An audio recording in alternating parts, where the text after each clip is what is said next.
ನಾವು ದಾವಣಗೆರೆಯಲ್ಲಿ ಒಂದು 10-12 ದಿವಸ ಇದ್ದು ಇವತ್ತು ಗೆದ್ದಿದ್ದೀವಿ. ಆಮೇಲೆ ತಮಿಳ್ನಾಡಿನಲ್ಲಿ, ಆಂಧ್ರದಲ್ಲಿ ಅವತ್ತು ಫಿಲಂ ಸ್ಟಾರ್ಗಳಿಗೆ ಓಟ್ ಹಾಕ್ತಾರೆ ಅನ್ನೋದಕ್ಕೆ ನಮ್ಮ ವಿಜಯ್ಗೆ ಹಾಕಿರೋದು. ನಾವು ಆಗ್ಲೇ ಅವ್ನಿಗೆ ಸೇರ್ತ ಜನ ನೋಡಿ ಎಲ್ಲರೂ ದೇಶದ ಜನ ಅಸೆಸ್ ಮಾಡಿದ್ರು. ಅದೇ ರೀತಿ ಇದರಲ್ಲಿ ಕೇರಳದಲ್ಲಿ ನಮ್ಮ ಕಾಂಗ್ರೆಸ್ ಬಂದಿದೆ.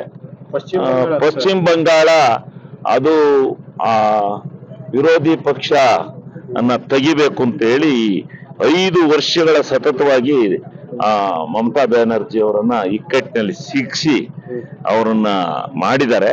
ಅದು ಬಹುದಿವಸ ಉಳಿಯೋದಿಲ್ಲ. ಒಮ್ಮನ ರಾಜಕಾರಣದ ಎದುರು ಇವ್ರು ನಿಲ್ಲಲ್ಲ. ತಾತ್ಕಾಲಿಕವಾಗಿ ಬಂದಿದೆ, ಆದ್ರೆ ಮಮತಾ ಬ್ಯಾನರ್ಜಿನೇ ಈ ದೇಶಕ್ಕೆ, ಈ ರಾಜ್ಯಕ್ಕೆ ನಾಯಕರು ಅವರು. ಅಲ್ಲಿ ಜನ ಆಯ್ಕೆ ಮಾಡಿ ಯಾರು ಈಗ ಒಂದೊಂದ್ ಸಾರಿ ಒಂದೊಂದು ಹುಯಿಲ್ ಮೇಲೆ ಹೋಗುತ್ತೆ ಅದು ಚುನಾವಣೆ. ಅಲ್ಲಿ ಏನು ಇನ್ಫ್ಯಾಕ್ಟ್ ಆಯ್ತೋ ಗೊತ್ತಿಲ್ಲ. ಅಲ್ಲಿ ಸಮೀಕ್ಷೆ ಪ್ರಕಾರ ಇವರ ಪಕ್ಷದ ಬೆಂಬಲಿಗರ ಮತಗಳನ್ನ 26 ಎಷ್ಟೋ ಲಕ್ಷ ಮತಗಳನ್ನ 90 ಲಕ್ಷ ಮತಗಳನ್ನು ತೆಗೆದ್ರು. ಏನೇನೋ ಇದೆ, ಬಾಂಗ್ಲಾದಿಂದ ಬಂದಂತ ಮತದಾರನೆಲ್ಲ ತೊದಾಕಿರು. ಇವೆಲ್ಲ ಏನೇನೋ ಇದೆ, ಏನೇನೋ ಒಂದೊಂದ್ ಸಾರಿ ತಾತ್ಕಾಲಿಕವಾಗಿ ಒಂದು ಅರೇಂಜ್ಮೆಂಟ್ಸ್ ಆಗುತ್ತೆ. ಆ ರೀತಿ ಆಗಿದೆ, ಪರ್ಮನೆಂಟ್ ಅಲ್ಲ. ಈ ಬಾರಿ ಹೆಚ್ಚು ಓಟ್ ಆಯಿತು, ಎಲ್ಲ ಹೋಗಿ ಓಟ್ ಹಾಕಿದ್ದಾರೆ.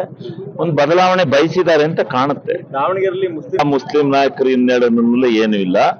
ಅಲ್ಲಿ ಅವರೇ ಮನೆಯವ್ರ ಮಂತ್ರಿ, ಅವ್ರದೇ ಮನೆಯವ್ರ MP, ಅವರೇ ಎಲ್ಲ ಅಂತೇಳಿ ನಿಮ್ಮ ಮಾಧ್ಯಮಗಳು ಬಿಂಬಲಿಸ್ತು. ಅದ್ರ ಮಧ್ಯದಲ್ಲೂ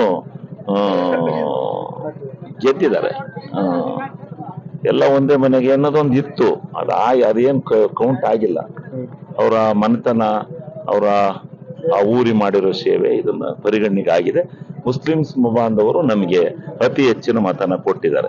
ಸುಮ್ಮನೆ ಅವ್ರ ಮೇಲೆ ಗೂಬೆ ಯಾಕೆ ಕೂರ್ಸಕ್ ಹೋಗ್ತಾರೆ, ಅವೆಲ್ಲ ಮಾಡಕ್ ಹೋಗ್ಬಾರ್ದು.